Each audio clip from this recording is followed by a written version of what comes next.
वर्णमाला स्वर अ, आ, इ, उ, ऋ, लू, ए, ओ, अह हे स्वतंत्र उच्चारले जातात. व्यंजने क, ख, ग इत्यादी यांचा उच्चार स्वरांच्या मदतीशिवाय होत नाही, म्हणून यांना व्यंजने असे म्हणतात.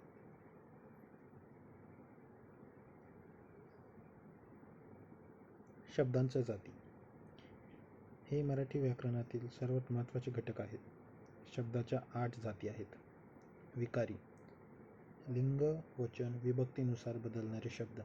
यामध्ये नाम, व्यक्ती, वस्तू, स्थळ किंवा कल्पित गोष्टींना दिलेले नाव म्हणजे नाव. याचे उदाहरण आहे राम, पुणे, पुस्तक इत्यादी. दुसरं सर्वनाम नामाऐवजी वापरला जाणारा शब्द म्हणजे सर्वनाम. उदाहरणार्थ तो, ती, ते, मी, आम्ही इत्यादी. 3. विशेषण नावाबद्दल अधिक माहिती देणारा शब्द म्हणजे विशेषण होय. उदाहरणार्थ सुंदर फूल, हुशार मुलगा इत्यादी. 4. क्रियापद वाक्यातील क्रिया दर्शवणारा शब्द म्हणजे क्रियापद होय. उदाहरणार्थ खातो, पितो, जातो इत्यादी.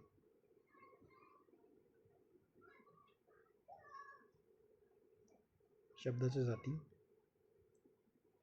अविकारी शब्द लिंग वचन विभक्तीनुसार न बदलणारे शब्द यांना अविकारी शब्द असे म्हणतात.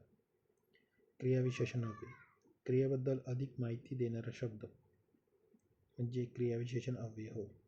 उदाहरणार्थ तो हळू चालतो. 2. शब्दयोगी अव्यय नामाला किंवा सर्वनामाला जोडून येणारा आणि त्याचा वाक्यातील इतर शब्दांशी संबंध जोडणारा शब्द म्हणजे शब्दयोगी अव्यय होय. उदाहरणार्थ टेबलावर पुस्तक आहे. 3.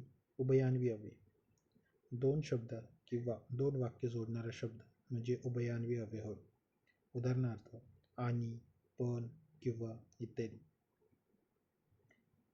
केवल प्रयोगी अव्यय मनातील भावना व्यक्त करणारा शब्द म्हणजे केवल प्रयोगी अव्यय होय. उदाहरणार्थ अरे रे, अरे बापरे, शाबास इत्यादी.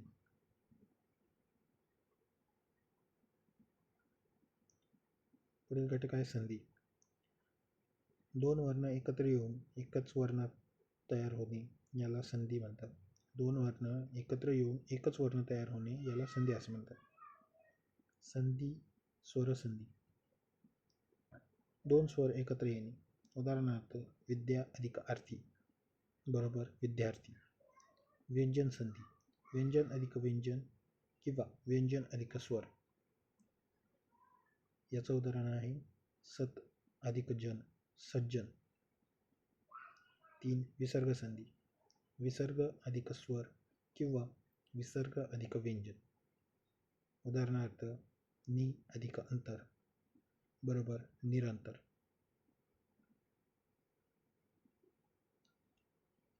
पुढील घटक आहे समास. 2 किंवा अधिक शब्द एकत्र येऊन एक नवीन जोडशब्द तयार होतो याला समास असे म्हणतात. 1. अव्ययभाव पहिले पद महत्त्वाचे उदाहरणार्थ प्रतिदिन. तत्पुरुष दुसरे पद महत्त्वाचे उदाहरणार्थ घरमालक. द्वंद्व समास दोन्ही पद सारखीच महत्त्वाची उदाहरणार्थ आईवडील.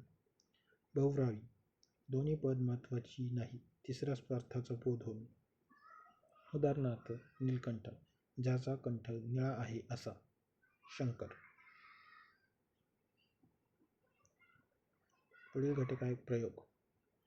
क्रियापदाचे रूप कर्ता कर्म किंवा भावे यांचा लिंग वचन पुरुषानुसार कसे बदलते हे दाखवणारा प्रकार.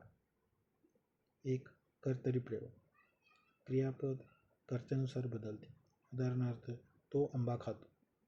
कर्मणी प्रयोग क्रियापद कर्त्यानुसार बदलते उदाहरणार्थ त्याने आंबा खाल्ला. 3. भावे प्रयोग क्रियापद कर्ता किंवा कर्मानुसार बदलत नाही उदाहरणार्थ त्याने आंबा खाल्ले त्याने आंब्याला खाल्ले.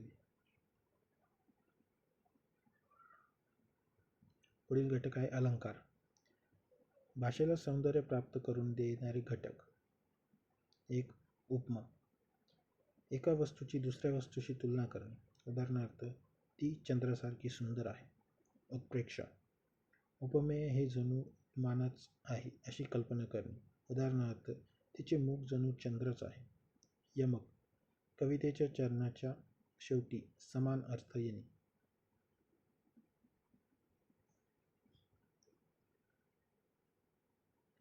विरामचिन्हे.